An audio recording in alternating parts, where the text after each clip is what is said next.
যে 4-5-7 বছর 10 বছর জন্য ক্ষমতা পাইছো, সরকারি ভবন টবন ব্যবহার করছো, 12 মাস কাল জিব্বে সেলেসা শুরু হয়ে যায়। আল্লাহ বিরোধী দল আসলে তো গেটি ধরে বেরোই দিবে না, এই দালানে আর থাইয়ে কী লাভ, এই বলে একটা দুশ্চিন্তা তো ক্ষমতাসীনদের থাকে।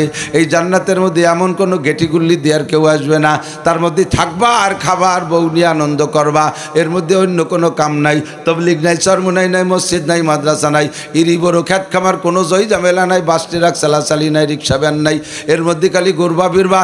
কোনো বাড়ি যদি যাইতে মনে চায় কল্পনা করবা, সামনে দেখবা যানবাহন এসে গেছে, 2 প্রকারের যানবাহন, একটার নাম রফরফ আর একটার নাম বুরাক। বুরাকটা ঘোড়ার মতো, এরপর উঠবা, তোমার বলা লাগবে না বুরাক রে, মনে মনে ভাববা যে আব্বার বাড়ি কোন জায়গায় একটু দেখতে যাব, দেখবা যে মুহূর্তের মধ্যে বুরাকে তোমার এসে জায়গা পৌঁছাই দিছে। এ খেলাই আলাদা। ওয়ালাকুম ফিহা মা তাশতাহি আনফুসুকুম ওয়ালাকুম ফিহা মা তাদউন। খোদার কসম যদি বানাই বলি, আল্লাহ পাক নিজেই বলেছেন, ওর মধ্যে তুমি মুখে যা বলবা তাও পাবা, মনে যা কল্পনা করবা তাও পাবা, কোনোটা করতে তো কোনোটা পাইতে তোমার পরিশ্রম করা লাগবে না। আর একটা আসবে রফরফ, এইটা একটা জায়নামাজের মতো, সামনে আসবে, বসে পড়বা, শাসা গতিতে পৌঁছাই দেবে। জোরে চলার কারণে তোমার দম বন্ধ হয়ে যাবে, তা আবার চিনতে হবে না। মোটরসাইকেল জোরে চালালে নিষেধ থাকতে কষ্ট হয় না, ওরকম জয় ঝামেলা হবে না। ওর মধ্যে কি দেখিয়ে গেলে টেরই পাবা না, কন্যা সুবহানাল্লাহ। সব কিছু বুঝে পারবারে যখন দেখবে যে মরণ মরি গেছে, আর এই বিশাল নিয়ামত অনাদি অনন্তকাল, সব জান্নাতীরা আলাদা করে স্লোগান দেবে, খুশিতে বলবে আলহামদুলিল্লাহিল্লাযী কদ ওয়াজাদনা মা ওয়াদানা রাব্বুনা হাক্কা। বলেন আলহামদুলিল্লাহ। জান্নাতে যে বলবেন আলহামদুলিল্লাহিল্লাযী কদ ওয়াজাদনা মা ওয়াদানা রাব্বুনা হাক্কা। সব প্রশংসা আমাদের ওই আল্লাহর জন্য, ওই রবের জন্য, যেই রব আমাদের যা ওয়াদা করেছিলেন সব পুঙ্খানুপুঙ্খ দিয়ে দিয়েছে। খুশিতে তাদের আনন্দ আরো বেড়ে যাবে, আনন্দ উল্লাস করতে থাকবে। ইতিমধ্যে জাহান্নামীরাও জিজ্ঞেস করবে রব্বানা মা যাবাতা বাইনা আইদিনা। আল্লাহ এত বিপদ আপদের মধ্যে আছে, জয় ঝামেলার শেষ নাই, একদিক দিয়ে পুড়ায়, একদিক দিয়ে সাপে কামড়া, আর একদিক দিয়ে বাঘে দাবড়ায়, যে কি বড় বড় গুরজু যে মাথা বাড়োয় ভাটা বেলায় দিচ্ছে, এর মধ্যে তুমি এটা কি জবই দিলে? আল্লাহ বলবেন সুসংবাদ শুনে নাও, যাবাতু মাউতাকুম, তোমাদের মরণটা জবই দিছি। তার মানে আল্লাহ এর মধ্যে পড়িয়ে থাকবি, কোনোদিন মরবি না। মরবো না মানে তালি যায়, এর মধ্যে শেষ নাই, কয় না তেজে আগুন তো বেশি দিন থাকবো না। আল্লাহ ওই চিন্তা তোমার না। কুল্লামা নাদিজাত জুলুদুহুম বাদদালনাহুম জুলুদান গায়র। জাহান্নামের আগুনে হাসাহাসির কিছুই না। যখন তোমরা দেখবা কোথাও জান্নাতের বাগান আর তার পাশ দিয়ে তোমরা যেতে থাকবে, একেবারে মুখ বন্ধ করে চলে যেও না, বিড়ি খাতি খাতি বাদাম খাইতে খাইতে পাশ চাইতে চলে যেও না। ওখান থেকে 2-1টা ফল পাকড়া ছিঁড়িয়ে বুড়িয়ে খাও। জান্নাতের বাগানের কাছে যাবা আর খালি মুয়ে যাবা, কিছু খাইয়ে যাও। সাহাবায়ে কেরাম বললেন, হুজুর দুনিয়ায় জান্নাতের বাগান কোন জায়গা যে তার ফল পাকড়া ছিঁড়ে খাবো? হুজুর বললেন, দুনিয়ায় জান্নাতের বাগানের নাম হলো হেলাকুজ জিকির, জিকিরের মজলিস। জিকিরের মজলিস মানে শুধু লা ইলাহা ইল্লাল্লাহর জিকির না, ইন্না লিল্লাহি ওয়া ইন্না ইলাইহি রাজিউন। কারেন্ট যাওয়ার দোয়াটা পড়ে ফেলি, ইন্না লিল্লাহি ওয়া ইন্না ইলাইহি রাজিউন।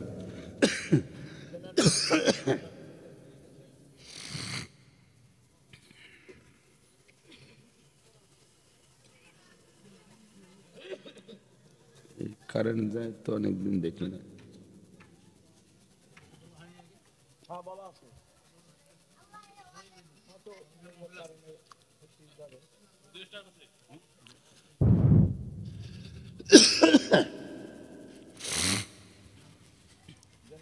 হেলাকুজ জিকির মানে যেখানে আল্লাহর বড়ত্বের আলোচনা হয়, শরিয়াতের আলোচনা হয়, এটার নামই হেলাকুজ জিকির, জিকিরের হালকা। খেয়াল করি, জিকিরের হালকা, যেখানে আল্লাহর নাম, আল্লাহর বড়ত্বের আলোচনা করা হয়, এটাই হেলাকুজ জিকির। আমরা এখানে দুনিয়াবি কোনো গালগপ্পর জন্য আসি নাই, অল্প একটু সময়কে আখেরাতের জন্য কাজে লাগানোর জন্য আসছি। সাহাবায়ে কেরাম বললেন, হুজুর ওই হেলাকুজ জিকিরের থেকে ফল কি? ওখানে যা আলোচনা করা হবে সেগুলো তোমরা নিবা, এটাই হলো ওখানের ফল। তো নবী পাক সাল্লাল্লাহু আলাইহি ওয়াসাল্লাম যেহেতু এটাকে জান্নাতের বাগান বলেছেন, রিয়াজুল জান্নাহ বলেছেন, আর অবশ্যই জান্নাতে হিন্দু, বৌদ্ধ, খ্রিস্টান, ইহুদ, নাসারা, কাফের, মুশরিক, মুরতাদ, বেঈমান, হরিভদ, নলি ঋষি, গৌর গোবিন্দ, ব্যানার্জি, চ্যাটার্জি, ভট্টাচার্য এরা জান্নাতে যাবে না। জান্নাতে আব্দুর রহমান, আব্দুল খালেক, আব্দুল মালেক, জামাল, কামাল, জরিনে, সকিনা, আয়েশা, ফাতেমা, খাদিজা, রহিমা, মারিয়াম, আসিয়া এরাই জান্নাতে যাবে। সেই হিসেবে সেই দৃষ্টিকোণ থেকে এই নামগুলো আলহামদুলিল্লাহ আমরাই ভাগে পেয়েছি। কাজেই নিশ্চিত থাকা যেতে পারে, শতভাগ আমি গ্যারান্টি দিয়ে বলতে পারি, আপনারা এখানে যারা এসেছেন আমি সহ আমরা অন্তর থেকে আল্লাহকে বিশ্বাস করি, নবী পাক সাল্লাল্লাহু আলাইহি ওয়াসাল্লামকে আখেরি নবী হিসেবে বিশ্বাস করি। এই দুইটা বিশ্বাসকে সাথে রেখে একটা কলেমাও পড়ে ফেলেছি, লা ইলাহা ইল্লাল্লাহু মুহাম্মাদুর রাসূলুল্লাহ। এ কলেমা যারা ঈমান ও ইখলাসের সাথে পড়েন, নবী পাক বলেন দাখালাল জান্নাহ, ওই লোকটা যেন জান্নাতে চলিয়েই গেল। বলি সুবহানাল্লাহ। এই সনদে, এই সার্টিফিকেটে আমি আপনাদের আমাদের সকলকে নিয়ে আমি গ্যারান্টি দিয়ে বলি আমরা জান্নাতে যাবই, কোনো সন্দেহ নাই, জান্নাতে যাবই। আকাম কুকামের কারণে কিছু মাইদ্দর পিটন পাটান আগে খা লাগলে খেল লাগতে পারে, তবে শেষে জান্নাতে যাবই, কোনো সন্দেহ নাই। বিশ্বাস আছে তো ইনশাআল্লাহ? আল্লাহ আমাদের সকলকে জান্নাত নসিব করে, বলেন আমিন। মাহফিলের কর্মসূচিটা এত পছন্দ হয়েছে যা আমি ভাষায় ব্যক্ত করতে পারতেছি না। নবী আলাইহিস সালাতু ওয়াস সালাম বয়ান করতেন, সাহাবায়ে কিরাম শ্রোতা ছিলেন। কাজেই এই মাহফিল নবী আলাইহিস সালামের বয়ান বক্তৃতার একটা সুন্নাত, একটা নিয়ম। শরীয়তের যে আমলটাই নবী আলাইহিস সালাতু ওয়াস সালামের আমলের সাথে মিল হবে ওইটার নাম হলো সুন্নতি আমল। আর সুন্নতকে বেশি ভালোবাসতে যে একটু কমায় ফেলা, একটু বাড়ায় ফেলানো, এর নামই বেদাত। আর কুল্লু বেদাতিন দলালাহ, হুজুর বলেছেন সব বেদাত গুমরাহি, আর গুমরাহির পরিণতি অকুল্লু দলালাতিন ফিন্নার, আর সমস্ত গুমরাহির শেষ পরিণাম হলো জাহান্নাম, আগুন। যেখানে শরিয়াতের আমলের মধ্যে আমলটা সুন্নতের সাথে মিল হবে, যে আমলটা ওইটার মধ্যে একটা বরকত থাকবে। আর যেটা শরিয়ত মনে করে সুন্নতের সাথে মিল হবে না, ওইটার বেদাত হবে, আর তার ভিতরে হাজারো সৌন্দর্য হলেও কোনো হিদায়েত এবং কোনো ফায়দা আসবে না, শতভাগ নিশ্চিত। দেখেন, দাওয়াত ও তবলিগের কাজ, বিভেদ যেটা আছে সেটা থাক, ওটা আমার আলোচ্য বিষয় না। তবলিগের আলোচনা, বিশ্ব ইজতেমার মতো বড় মাহফিল আমাদের কমপক্ষে বাংলাদেশে তো হয় না, উপমহাদেশের ভিতরে বিশ্ব ইজতেমার মতো এত বড় মাহফিল নেই। সকলে আমরা এক বাক্যে স্বীকৃতি দেই, হজের পরে সবচেয়ে বড় মজমা টঙ্গীর ইজতেমা, অবশ্যই সারা বিশ্বকে স্বীকৃতি দেয়। এত বড় মাহফিল, তারপরও বক্তাদের কোনো নাম কোনোদিন শুনলাম না, কে কখন বয়ান করতেছে, ঠিক না? আর আমাদের ছোট ছোট মাহফিল একেবারে আল্লামাতুর দাহার, কুমকুমাতুর নাহার, কলা গাছের থোড়, হাওড়ার ব্রিজ, তাল গাছের গোড়া, বাঁশঝাড়ের মুড়ো, রইসু শায়াতিন, এক ঝাঁক পোস্টার লিখে হ্যান্ডবিল করতে হবে, 150 পুলিশ আগয় নিয়ে আসতে হবে, মার হাবা মারতে হবে, এরপরে নারায় তাকবীর আইডিয়া নড়ের মতো দিয়ে বক্তারে উঠতে হবে। এই যে কুয়োরা, এগুলো সাহাবায়ে কিরামদের সময় ছিল না, নবী এগুলো করে নেই। এরপরে এত বড় মাহফিল, রাত 10টার পরে মাহফিল নেই, 10টা না, ঈশা পর্যন্ত সুর নাই, তাল নাই, গান নাই, গজল নাই, কাটা কাটা, ভাঙা ভাঙা। মুরব্বীরা কইছে, আল্লাহর নবী বলছেন, মুরব্বীরা বলছে, এই কথার ভিতরে ভাষা ভাষা কথা এমনভাবে কার্যকারী হয়েছে যে সারা পৃথিবীতে বর্তমানে দাওয়াত ও তবলিগের কাজ নাই, এমন কোনো দেশ নাই। আর সেই দাওয়াত ও তবলিগের মেহনত, এটা সুন্নতি তর্জ তরিকা বয়ানের ভিতরে থাকার কারণে প্রত্যেক দিন 1000 করে কাফের কলেমা পড়ে মুসলমান হচ্ছে। কয়েকদিন আগে একটা নিউজ দেখছি, ভারতের এক হিন্দু পণ্ডিত, উনি একটা তত্ত্ব দিলেন। উনি বলতেছেন, খেয়াল করতেছেন আমার কথা না? একটু খেয়াল করেন, এদিক খেয়াল করেন, রেখে দেন, কাজে লাগবে। 10টা বাকার এত গরচে বাসাত সারে মার। আরে ওয়াজে আসার সময় সাইডে খই কিনে নিয়েছে বুড়ো এক বেটা, সিনচুচু চারটে বাদাম কিনে নিয়ে এসে এ খাওয়ার আর সময় পায় না। আস্তাগফিরুল্লাহ। আপনারা যারা এই জায়গা আছেন আপনারা তো বাড়ি এলা, আমরা বক্তারা বহিরাগত মেহমান, আমাকে মাইক ধরে বক বক করতে লাগাই দিয়ে নিজেরা বসে বাদাম খাবেন, এর সে অসামাজিকতা থাকে? বাড়িওয়ালারা খাবে আর মেহমান গণ কথা কয়ে যাবে। খাইলে সবাই একসাথে খাবো, বাদাম কেউ আনলি দেন ভাগ করে খাই, আমিও সাইডে খাই, খাইয়ে দিয়ে একবারে বসি, আর নালি বন্ধ থাকতে হবে, বাদাম খাই বাদ।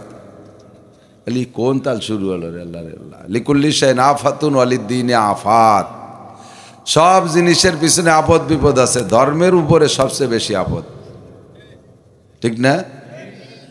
গত কত বছর পর্যন্ত তো চলেই গেছে আলাই বেলায়, আমি আর তা কইতে চাই না, সেগুলো আমি ওয়াজে বলি না, কিন্তু বাস্তব যেটা, হিন্দুদের পূজা চলবে, হুজুরদের ওয়াজ বাদ। পূজা আর ওয়াজ একসাথে কন্ট্রাডিকশন। মাহফিলটা বন্ধ থাকুক, পুজোটা সুন্দরভাবে হোক, আল্লাহ আসমান থেকে রহমত নাজিল করবে। কে সব ফজিলতের বেকায়দায় ফেলাইস রাখছিল আমাকে? তো সব আপদ বিপদ ধর্মের উপরে। গান পুজোর সময় মাইকে কারেন্ট যায় না, আমাকে ওয়াজের মধ্যে কয় কুয়োরা চিনতে হতে পারে। আল্লাহ, তো হিন্দু ভদ্রলোকের একটা তথ্য আমি পড়লাম, উনি বললেন যে আমি নিজে যদিও হিন্দু, ইসলাম এখনো গ্রহণ করি নাই। এর দ্বারা কি বোঝায়? যে ভিতরে ভিতরে মনে হয় রেডি হয়ে গেছে। এ কথা এরকম বোঝা যায় না? আমি ইসলাম এখনো যদিও গ্রহণ করি নাই, তবে ইসলাম যে সত্য ধর্ম এর একটা প্রমাণ আমি পেয়েছি। সেটা কি? কয় আমি 2015 সাল থেকে 22 সাল পর্যন্ত বিশ্ব একটা তথ্য সংগ্রহ করেছি সারা দুনিয়া জুড়ে, তাতে পেলাম সারা দুনিয়ায় এই 7 বছর, 15 থেকে 22, 7 হয় না, এই 7 বছরের ভিতরে 30 লক্ষ অমুসলমান কলেমা পড়ে মুসলমান হয়েছে। এই 30 লক্ষর পিছনে 30টা পয়সাও মুসলমানদের খরচ হয়নি। মূল বিষয় হলো এখানে 30 লক্ষ অমুসলমান, হিন্দু বৌদ্ধ খ্রিস্টান কলেমা পড়ে মুসলমান হলো, এদের পিছনে মুসলমানরা 30টা পয়সাও খরচ করে নাই, শুধুমাত্র মিঠে মিঠে কথা খরচ করছে। আর এই 7 বছরে মনে রাখেন, জায়গায় জায়গায় বলা ধরে, এই ছাত্ররা আলেম তালবি আলিমরা এদিক ওদিক মোড়ামুড়ি পারবে না, আমরা তো আর বেশি দিন বাঁচবো না, এরপরে স্টেজে তোমরা বসবা। পড়িয়ে বয়ান করা ভারী কঠিন, শোনা কথা কইতে ভারী সহজ, শোনাটা মনে তাই বলো। পড়িয়ে ফিরে তাই কবা, দেখবা যে মাঝেতে 4-5 লাইন হারাই গেছে, শোনাটা মনে তাই বলো। তবে এই 7 বছরের ভিতরে মুসলমান থেকে অমুসলমান হয়েছে, অমুসলমান বলতে সব হিন্দু না, খ্রিস্টান বেশিরভাগ, খ্রিস্টান, ইহুদি আর হিন্দু, এই 3 জাতির মধ্যে বুদ্ধ হয়েছে কম। এই 3 জাতির মধ্যে ভাগ হয়েছে, মুসলমানদের থেকে ধর্মান্তরিত হয়েছে মাত্র 30,000। 30,000-এর এগেনস্টে 30 লক্ষ, কত গুণ বেশি? 100 গুণ না? 100 গুণ বেশি। আর এই 30,000 রে মুসলমান থেকে অমুসলমান বানাইতে হাজার হাজার কোটি কোটি টাকা খরচ হয়েছে আমাদের। এক একটা মুসলমান পার হেড হিসাব করলে 2 থেকে 5 কোটি টাকা খরচ করে তারে হিন্দু অমুসলমান বানানো লাগছে। আর 30 লক্ষ মুসলমান কলেমা পড়ে মুসলমান হয়েছে, মুসলমানদের 30টা পয়সাও খরচ হয়নি। এটা কি কোন মাধ্যমে? এর 90%, 90% উনির বক্তব্য, 90% অমুসলমান মুসলমান হয়েছে দাওয়াত ও তবলিগের মেহনতে। তবলিগ যদি সুন্নতি তরিকায় হয়, বয়ান যদি সুন্নতি তরিকায় হয়, মাহফিল যদি সুন্নতি তরিকায় হয়, তাহলে ওই মাহফিলের মাধ্যমে এমনই ফলাফল আশা করা যায়। নবী আলাইহিস সালাম রাত 12টা, 1টা, 2টা, 3টা ফজর পর্যন্ত মাহফিল কইরা সকালবেলা খেচড়ি রান্না করে, তেহারি রান্না করে, প্যাকেট বন্টন করে দিয়ে চোখ ডলতি ডলতি খাইতে খাইতে গেছে সাহাবায়ে কিরাম। এমন একটা মাহফিলের দৃষ্টান্ত কেউ দিতে পারবে না।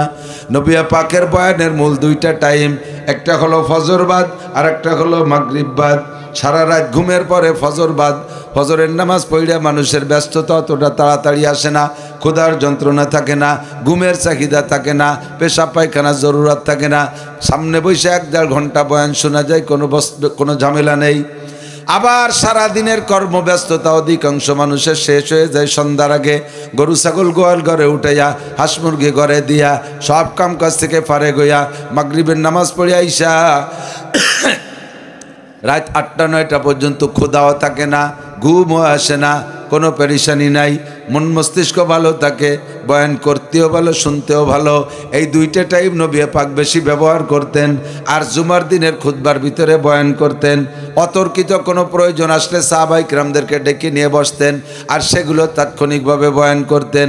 আমরা যদি বয়ানের ময়দানে এই সুন্নতটা বহাল রাখতে পারি, ইনশাআল্লাহ কথা কম হইলেও, বয়ান কম হইলেও, অল্প বয়ান আমাদের হিদায়াত আসবে বেশি ইনশাআল্লাহ। বিশ্বাস হয় না? 10টা পর্যন্ত মাহফিল হবে, 1-1 ঘন্টা করে কথা হবে ইনশাআল্লাহ। আল্লাহ তাআলা আমাদের বোঝার আমল করার তৌফিক দান করুন। এখন আমাদের মাহফিলেরও সময় কম, আমাদের সকলের হায়াতেরও সময় কম, গোটা দুনিয়ারই হায়াত কম।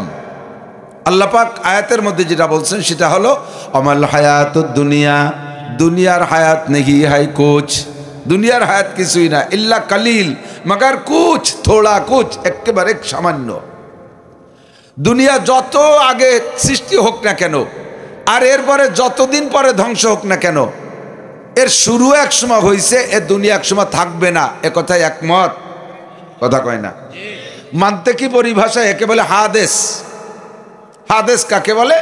যা আগে ছিল না, এখন আছে, আবার থাকবে না। দুনিয়া আগে ছিল না, খোদার কসম আগে ছিল না, এখন আছে। আর আল্লাহর লাখো কোটি কসম, একদিন দুনিয়া থাকবে না। আপনার বিশ্বাস না হয় সূরা ওয়াকিয়া পড়েন, ইদা ওয়াকাতিল ওয়াকিয়া লাইসা লিওয়াকাতিহা কাযিবা। একটা ঘটনা ঘটবেই, লাইসা লিওয়াকাতিহা কাযিবা, ওই ঘটনার মধ্যে কোনো সন্দেহ নাই, বিলকুল মিথ্যার অবকাশ নাই। কি হবে? ইদা রুজ্জাতিল আরদু রাজ্জা ওয়াবুসাতিল আরদু জিবালু ওয়াবুসাতিল জিবালু বাসসা ফাকানাত হাবাআম মুনবাসসা। জমিনটা পায়ের নিচ থেকে হারিয়ে যাবে। ইজাস সামাউন ফাতারাত, আসমান টাস টাস করে ফেটে যাবে। চন্দ্র সূর্য হারিয়ে যাবে, তারকার কোনো খবর থাকবে না। ওয়াবুসাতিল জিবালু বাসসা ফাকানাত হাবাআম মুনবাসসা, পাহাড়গুলো তুলার মতো উড়ে যাবে। এ ঘটনা, এ খবর কে বলেছেন? আমার আল্লাহ মাসে একবার মিথ্যা কথা কয়? কথা কয় না? বছরে 2 বার, জীবনও একবার। আল্লাহ পাক মিথ্যা বলে না, ওয়াদা খিলাফ করে না। আল্লাহ কাই ছিল না, দুনিয়া বানাইছি আমি। আবার এ ঘটনার পরে কিছুই থাকবে না। কুল্লু শাইইন হালিকুন ইল্লা ওয়াজহুল্লাহ, সব শেষ হয়ে যাবে, থাকবো শুধু আমি আল্লাহ। জিবরাইল, ইসরাফিল, আজরাইল, মিকাইল, ফেরেশতারা পর্যন্ত কেউ থাকবে না, সব ধ্বংস হয়ে যাবে। কাজেই দুনিয়ার নাম হাদেস। এ দুনিয়ার যত লম্বা দেখো না কেন, আখিরাতের সামনে একেবারে কম। ফাঁকে ছোট্ট একটা কথা বুঝে নেন, আল্লাহ যাকে কম বলে তার চেয়ে আর কম হইতে পারে না, আল্লাহ যাকে বেশি বলে তার চেয়ে আর বেশি বলার জায়গা থাকে না। কতক্ষণ? আল্লাহ যাকে মন্দ বলে তার চেয়ে আর মন্দ হতে পারে না, আল্লাহ যাকে ভালো বলে তার চেয়ে ভালো হতে পারে না। আল্লাহ পাক বলেন, কদ আফলাহা মান তাযাক্কা ওয়া যাকারা ইসমা রাব্বিহি ফাসাল্লা বাল তুসিরুনাল হায়াতাদ দুনিয়া ওয়াল আখিরাতু খায়রুন ওয়া আবকা, খায়রুন ওয়া আবকা, ওয়াল আখিরাতু খায়রুন ওয়া আবকা। দুনিয়া হলো ফানি, ধ্বংসশীল, যে কোনো সময় চলে যাবে। আর আখিরাত হলো খয়ের ওয়া আবকা। খায়ের মানে সবচেয়ে ভালো, ইসমে তাফজিলের সিগা, সর্বোচ্চ ভালো। এই বোঝানোর জন্য যে পদ ব্যবহার করা হয় একে বলা হয় ইসমে তাফজিল। খয়ের ইসমে তাফজিল, তার মানে সবচেয়ে ভালো, যার উপরে ভালো হয় না। আখিরাত সবচেয়ে ভালো। দুনিয়ারে যত সুন্দর দেখো না কেন, আখিরাতের সামনে কিচ্ছুই না। আখিরাতের সামনে যদি সামান্য ভালো বলে আল্লাহ দুনিয়াকে দেখতেন, কোনো ভালো জিনিসকে আল্লাহ ধ্বংস করবে না, কোনো ভালো জিনিসকে আল্লাহ নষ্ট করবে না। যা মন্দ সব নষ্ট করে দেবে, যা ভালো তাই আল্লাহ রাখবে। ও আবকা, আর আখিরাত হলো চিরস্থায়ী। আবকা মানে বাকি থাকে, স্থায়ী। দুনিয়া স্থায়ী না।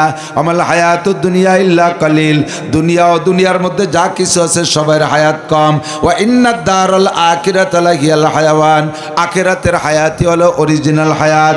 কেমন হায়াত শুনলে আপনি আশ্চর্য হবেন। জমিন থেকে নিয়ে আসমান পর্যন্ত মহা ফাঁকা, সারা পৃথিবীর চতুর্দিক দিয়ে। আমরা জমিনে বসে কিন্তু জমিনের আন্দাজ করতে পারি না। জমিনটা তো কি বলি, আরো গান গাই, দুনিয়াটা মস্ত বড়, খাও দাও ভর্তি করো, গান গাই না? কত বড়, মস্ত বড়। একটু বিমানে উঠে দুনিয়ার দিকে তাকাইয়েন, বিমানে উইটা জমিনের দিকে তাকালি আরে কিচ্ছু মনে হয় না।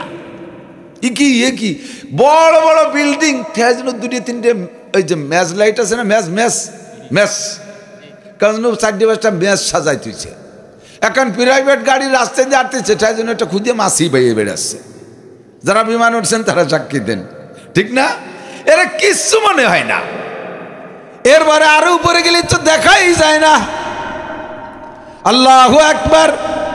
13 লক্ষ গুণ বড় এই পৃথিবীর ভূখণ্ড থেকে সূর্যটাই 13 লক্ষ গুণ বড়।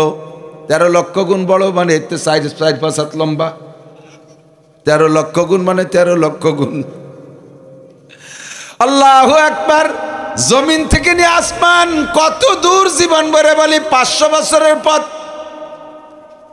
500 বছরের পথ বলি, নবীও বলেছেন 500 বছরের পথ। তবে কিসের 500 বছর? পায়ে হাঁটা না যানবাহন, কোনো যানবাহনের নাম কই নেই। পায়ে হাঁটা 500 বছর, না বাইসাইকেলের 500 বছর, নাকি অটো রিক্সার 500 বছর, না নসিমন করিমন আলম সাধুর 500 বছর, না বাসের 500 বছর, কোনো যানবাহনের নাম কই নেই। দুনিয়ায় সর্বশ্রেষ্ঠ দ্রুতগামী যানবাহন যেটা পয়দা হবে, হতে পারে তার 500 বছরের পথ, হতে পারে তার 500 বছরের পথ। তাহলে জমিন থেকে প্রথম আসমান কত দূর? এই চতুর্দিকের বিশাল ফাঁকাটা যদি সরিষা দিয়ে ভরে দেন, কয় মন শস্য হবে? 15-20 গুনিয়ে সারা যাবে। এই সরিষা দিয়ে এই বিশাল ফাঁকারে গাদায় ভরপুর করে দিয়া, এরপরে পাশে আর একটা মাঠ বানাইয়া, বড় মাঠ বানাইয়া আল্লাহ একটা পাখি যদি মোতায়েন করে, পাখি তুমি এখান থেকে সরিষা নিয়ে ওই মাঠে রাখবা। পাখি কয় আল্লাহ ডেলি কয় হাজার নিতে হবে? আল্লাহকে ডেলি কোনো হাজারও না, ডেলি কোনো পিসও না, বছরেও না, শতবর্ষও না। 1000 বছর পর একটা সরিষা এখান থেকে ওখানে নিবা, 1000 বছর। পাখি কয় আল্লাহ কয়টা নিয়ে থামিয়ে যাব? কয় থামি নাই, শেষ করতে হবে। এইভাবে নিতে নিতে পড়তে 1000 বছর পরে একটা সরিষা। হিসেব চক্ষু বন্ধুর একটু ভাবেন কি করছি, ভাষা শুনেন না? এত বড় বিশাল সরিষা ভান্ডার, 1000 বছর পর একটা সরিষা এখান থেকে ওখানে নিতে হবে। তা আবার ওই পাখিরের দায়িত্ব দেশে তুই শেষ করবি। নিতে নিতে নিতে নিতে একদিন না একদিন শেষ হয়ে যাবে, আবার ভরে দেবে, আবার শেষ করবে, আবার ভরবে, আবার শেষ করবে। এমন করে 1000 লক্ষ বার ভরে দেবে আর 1000 লক্ষ বার শেষ করবে, তবুও আখিরাতের বছর শেষ হবে না। এর নাম হলো ওয়া ইন্নাদ দারাল আখিরাতা লাহিয়াল হায়াওয়ান। হাসরের মাঠ কায়েমের পরে বিচার বিশ্লেষণ হয়ে যাওয়ার পরে জান্নাতীদেরকে জান্নাতে দেবে, জাহান্নামীদেরকে জাহান্নামে দেয়া যখন ফাইনাল হয়ে যাবে, দুই গ্রুপের মাঝখানে একটা প্রাণী ফাঁকা জায়গায় না, একটা দুম্বার মতো একটা প্রাণী আল্লাহ পাক জবাই করবেন ফেরেশতার মাধ্যমে। সর্বপ্রথম জান্নাতীরা জিজ্ঞেস করবে, এর আগে জান্নাতীদেরকে সব বুঝে দেবে। এক একজন জান্নাতীর এইটুক এইটুক করে জমি, সবচেয়ে গরিব জান্নাতি যে যার কোনো ভিটে বাড়ির খুব একটা সংকট, ওরে দেবে এই দুনিয়ার মতো 10 দুনিয়ার সমান জায়গা। একজন কয় হুজুর এত বড় ফাঁকা জায়গা তো ভয় পেয়ে মরে যাবো একা একা। ভয় পাওয়ার কোনো কারবার নাই, লোকের অভাব নাই। তোমার ডাইন সাইড বাম সাইডে খাদেম থাকবে 80,000। কবেন না সুবহানাল্লাহ? সুবহানাল্লাহ ভাইরাল হই নিয়ে দিক। 72টা খালি বউ থাকবে, আর একবার 72টা স্ত্রী আর 80,000 খাদেম। প্রত্যেকের জান্নাতের মধ্যে 4টে করে নদী হবে, পদ্মা, মেঘনা, যমুনা, মধুমতি। দুধের নদী, মধুর নদী, শরবতের নদী, পানির নদী, 4টে করে নদী হবে। কোন সুবহানাল্লাহ। দুনিয়ায় যতবার কোরআন খতম দিয়েছেন অতটা দালান হবে, 6666 তালা বিশিষ্ট। বলেন, যারা খতম দিতে পারেন নাই কমপক্ষে আলহামদুলিল্লাহ 200-400 বার পড়ছেন, তাদের হবে 7 তালা দালান। এই 200-400 7 তালা। এখনই ভরি ফেলেন একবার কুলুস সূরা। বিসমিল্লাহির রহমানির রহিম। কুল হুয়াল্লাহু আহাদ আল্লাহুস সামাদ লাম ইয়ালিদ ওয়া লাম ইউলাদ ওয়া লাম ইয়াকুল লাহু কুফুয়ান আহাদ। সূরা ইখলাসে 4 আয়াত, বিসমিল্লাহ সহ 5 আয়াত। আল্লাহর কসম এখনই আপনার ওই জান্নাতের জমির মধ্যে 5 তালা বিশিষ্ট একটা দালান বানানো হয়ে গেছে। চিন্তা টেনশন কিছুই করা লাগবে না, সব আপনারে বুঝাই দেবে। এই যে তোমার আঙ্গুর বাগান, এই যে তোমার আম বাগান, এই যে তোমার লিচু বাগান, এই যে তোমার ড্রাগনের বাগান, এই যে তোমার ফল ফ্রুটের বাগান, সব বুঝাই দেওয়ার পরে মাঝখানে আইনা একটা প্রাণী জবাই দেবে। জান্নাতীরা জিজ্ঞেস করবে রব্বানা মা যাবাহতা বাইনা আইদিনা, আল্লাহ এইটা তুমি এ জায়গা কি জবাই করলে? এই কয়দিন পর্যন্ত গোস্ত খাচ্ছি, কোন জায়গাতে গোস্ত আছে জবাই টবাই তো দিয়া দেই না, কোনো কষাই মশাইতে খবর দেই না, খালি দিয়ে গোস্ত আসে আর খাই। আজকে এত মানুষের মধ্যে ছোট একটা দুম্বা জবাই দিলে যে কী হবে না, এইটা কি জবাই দিলে? আল্লাহ পাক বলবেন যাবাতু মাউতাকুম, এটা তোমাদের মরণকে জবাই করে দিছি। আমি আমার বাচন ভঙ্গিতে বলছি, বুখারী শরীফের হাদিসের তরজমা। যাবাতু মাউতাকুম, তোমাদের মরণকে জবাই করে দিয়েছি। আল্লাহ তরজমা বুঝলাম না, মরণ রে জবাই কি মানে? যাবাতু মাউতাকুম, তোমাদের মরণকে মারিয়ে দিছি। জবাই করলে মারা যায়, ওরে মাইরা দিছি। এর অর্থ কি? লা তামুতুনা ফিহা ওয়ালা তাহয়াউন, এই জান্নাতের মধ্যে আর কোনো অমরা নাই। এই যে হইছো তো হইছে, আর কোনোদিন মরণ হবে না। খালিদিনা ফিহা আবাদা, চিরকাল চিরস্থায়ীভাবে থাকবা। সব নিয়ামত ব্যবহার করবা না, ব্যবহার করবা। এমন না দুনিয়ার মতো যে 4, 5, 7 বছর 10 বছর জন্য ক্ষমতা পাইছো, সরকারি ভবন টবন ব্যবহার করছো, 12 মাস কাল জিব্বে সেলেসা শুরু হয়ে যায়। আল্লাহ বিরোধী দল আসলে তো গেটি ধরে বেরোয় দিবে না, এই দালানে আর থাইয়ে কী লাভ? এই বলে একটা দুশ্চিন্তা তো ক্ষমতাসীনদের থাকে। এই জান্নাতের মধ্যে এমন কোনো গেটিগুল্লি দেওয়ার কেউ আসবে না, তার মধ্যে থাকবা আর খাবা আর বউ নিয়ে আনন্দ করবা। এর মধ্যে অন্য কোনো কাম নাই, তবলিগ নাই, চরমুনাই নাই, মসজিদ নাই, মাদ্রাসা নাই, ইরি বড় খ্যাট খামার কোনো জয় ঝামেলা নাই, বাস ট্রাক চালাচালি নাই, রিক্সা ভ্যান নাই। এর মধ্যে খালি ঘুরবা ফিরবা। কোনো বাড়ি যদি যাইতে মনে চায় কল্পনা করবা, সামনে দেখবা যানবাহন এসে গেছে। 2 প্রকারের যানবাহন, একটার নাম রফরফ আর একটার নাম বুরাক। বুরাকটা ঘোড়ার মতো, এরপর উঠবা। তোমার বলা লাগবে না বুরাক রে, মনে মনে ভাববা যে আব্বার বাড়ি কোন জায়গায় একটু দেখতে যাব, দেখবা যে মুহূর্তের মধ্যে বুরাকে তোমার এসে জায়গা পৌঁছাই দিছে। এ খেলাই আলাদা। ওয়ালাকুম ফিহা মা তাশতাহি আনফুসুকুম ওয়ালাকুম ফিহা মা তাদউন। খোদার কসম যদি বানাই বলি, আল্লাহ পাক নিজেই বলেছেন ওর মধ্যে তুমি মুখে যা বলবা তাও পাবা, মনে যা কল্পনা করবা তাও পাবা। কোনোটা করতে তো কোনোটা পাইতে তোমার পরিশ্রম করা লাগবে না। আর একটা আসবে রফরফ, এইটা একটা জায়নামাজের মতো, সামনে আসবে, বসে পড়বা, শাসা গতিতে পৌঁছাই দেবে। জোরে চলার কারণে তোমার দম বন্ধ হয়ে যাবে, তা আবার চিনতে হবে না। মোটরসাইকেল জোরে চলালে নিষেধ থাকতে কষ্ট হয় না, ওরকম যদি ঝামেলা হবে না। ওর মধ্যে কি দেখিয়ে গেলে টেরই পাবা না, কন্যা সুবহানাল্লাহ। সব কিছু বুঝে পারবারে যখন দেখবে যে মরণ মরি গেছে, আর এই বিশাল নিয়ামত অনাদি অনন্তকাল, সব জান্নাতীরা আলাদা করে স্লোগান দেবে, খুশিতে বলবে আলহামদুলিল্লাহিল্লাযী কদ ওয়াজাদনা মা ওয়াদানা রাব্বুনা হাক্কা। বলেন আলহামদুলিল্লাহ। জান্নাতে যে বলবেন আলহামদুলিল্লাহিল্লাযী কদ ওয়াজাদনা মা ওয়াদানা রাব্বুনা হাক্কা। সব প্রশংসা আমাদের ওই আল্লাহর জন্য, ওই রবের জন্য, যেই রব আমাদের যা ওয়াদা করেছিলেন সব পুঙ্খানুপুঙ্খ দিয়ে দিয়েছে। খুশিতে তাদের আনন্দ আরও বেড়ে যাবে, আনন্দ উল্লাস করতে থাকবে। ইতিমধ্যে জাহান্নামীরাও জিজ্ঞেস করবে রব্বানা মা যাবাহতা বাইনা আইদিনা, আল্লাহ এত বিপদ আপদের মধ্যে আছি, জয় ঝামেলার শেষ নাই। একদিক দিয়ে পোড়ায়, একদিক দিয়ে সাপে কামড়া, আর একদিক দিয়ে বাঘে দাবড়ায়। যে কি বড় বড় গুরজু যে মাথা বাড়োয় ভাটা বেলায় দিচ্ছে, এর মধ্যে তুমি এটা কি জবই দিলে? আল্লাহ বলবেন সুসংবাদ শুনে নাও, যাবাতু মাউতাকুম, তোমাদের মরণটা জবই দিছি। তার মানে আল্লাহ এর মধ্যে পড়িয়ে থাকবি, কোনোদিন মরবি না। মরবো না মানে তাহলে এর মধ্যে শেষ নাই, কয় না তেজে আগুন তো বেশি দিন থাকবো না। আল্লাহ কয় ওই চিন্তা তোমার না। কুল্লামা নাদিজাত জুলুদুহুম বাদদালনাহুম জুলুদান গায়র। জাহান্নামের আগুনে হাসাহাসির কিছুই না, জাহান্নামের আগুনে তোমার গায়ের রক্ত মাংস সব পোড়াইয়া মুহূর্তের মধ্যে খসায় ফেলবে। আবার সেকেন্ডের মধ্যে আর একটা নতুন বডি তৈরি হবে। কারণ একই বডিতে দীর্ঘক্ষণ যদি শাস্তি দেওয়া হয়, ওর মধ্যে একটা সহনীয় ভাব এসে যায়, একটা সহনীয় ভাব এসে যায়, আর শাস্তি বলে অনুভব হয় না।